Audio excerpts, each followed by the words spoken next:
ఆరున చర్చిద్దాం welcome AP CM Chandrababu లేఖకు సీఎం రేవంత్ రిప్లై ప్రజాభవన్ లో ఇద్దరు ముఖ్యమంత్రుల భేటీ సీఎం హోదాలో మొదటి మీటింగ్ విభజన వివాదాలపై ఇరువురి పరస్పర చర్చలు శాఖల వారీగా ఇప్పటికే సిద్ధమైన జాబితా వివిధ శాఖల అధికారులు సైతం హాజరంటూ చర్చల్లో 5 గ్రామాల విలీనం కీలకమంటూ భద్రాచలంకు సంబంధించినటువంటి 5 మండలాలు ఏవైతే ఉన్నాయో అక్కడి మండలాలని ఇక్కడ విలీనం చేయడానికి అంటే ఆ రోజు ఎప్పుడైతే విభజన జరిగిన నాడు 5 మండలాలు ఆంధ్రప్రదేశ్ కి ఇచ్చినరో వాటికి సంబంధించి వాటిని విలీనం చేసుకోవడానికి చర్చ కీలకం కానుంది అని చెప్పి వార్త వచ్చింది.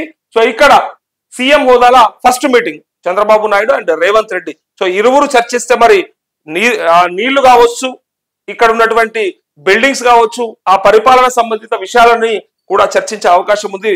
మరి మొదటి మీటింగ్ లోనే ఇవన్నీ చర్చకు వస్తాయా, లేదంటే ఇక్కడైనా నేను అక్కడైనా మంచిగా అయిపోయినా మీకు హ్యాపీగా ఉన్నా మీకు ఇద్దరికి పదవులు వచ్చినాయని చెప్పి చాయలు టిఫిన్లు చేసుకొని లేకపోతే పార్టీలు చేసుకొని ఎంజాయ్ చేస్తారా అనేది చాలా మంది బయట మాట్లాడుకుంటా ఉన్నారు. ఎందుకంటే వాళ్ళిద్దరు కలిసి పనిచేసిన వాళ్ళు, ఈయన సహచరుడు అంటాడు, ఆయన శిష్యుడు అంటాడు, అది వేరే విషయం. కానీ ఫస్ట్ టైం కలిసినప్పుడే ఇవన్నీ ఎందుకు చర్చ, మొదటిసారి ఏదో నడిపిద్దాం అన్నట్టు అనిపిస్తుందా, లేదంటే సీరియస్ గా ఇద్దరికి కన్సర్న్ ఉందా, ఈ రాష్ట్ర ప్రయోజనాల కన్సర్న్ రేవంత్ రెడ్డికి ఉందా, ఆ రాష్ట్ర ప్రయోజనాల కన్సర్న్ చంద్రబాబుకు ఉందా అనేది మాత్రం చూడాల్సి ఉంటది.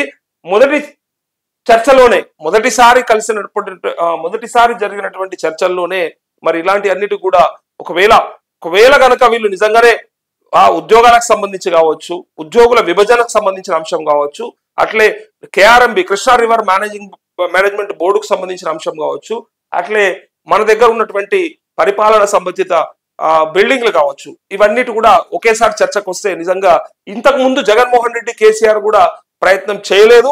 చేస్తారనుకున్నాం, వచ్చిండ్రు పోయినరు కలిసిండ్రు మాట్లాడిరు, కానీ ఎప్పుడు కూడా వీటికి సంబంధించి మాట్లాడినట్టుగా అనిపించలేదు. ఎందుకంటే అప్పటి వరకు 10 ఏళ్ళు నిండలేదు కాబట్టి, ఉమ్మడి రాజధానిగా హైదరాబాద్ ఉండే కాబట్టి సో అప్పుడు అట్లాంటి చర్చలు ఏం లేకుండే. ఇప్పుడు వీళ్ళు ఏం చర్చిస్తారో మనకు రేపు మాపు తెలుస్తుంది.